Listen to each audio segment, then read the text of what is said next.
तो hello guys, welcome to my new video. दोस्तों स्वागत है आपको रोस्टर का चैनल में। तो दोस्तों आज हम बताने वाले हैं कि साहिल यादव का नया छठ पूजा का सॉन्ग आने वाला है और नेक्स्ट लेवल का यह सॉन्ग है। ये सॉन्ग का नाम है परी खातिर पियरी पिया और बहुत बवाल सॉन्ग है। इस गाने को गाया है कि साहिल यादव और शिल्पी राज ने। इसमें म्यूजिक दिया है R S Sharma, digital partner है ग्लोबल म्यूजिक जंक्शन।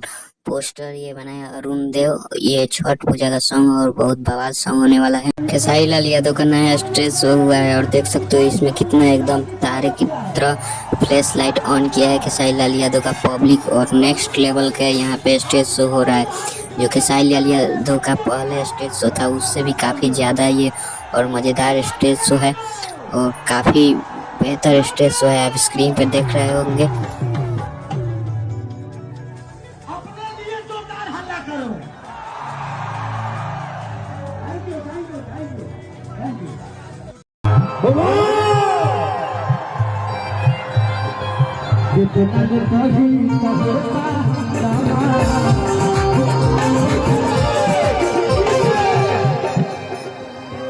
आप लोग वीडियो में बनाएगा और टुनटुन यादव का नया सॉन्ग हिरान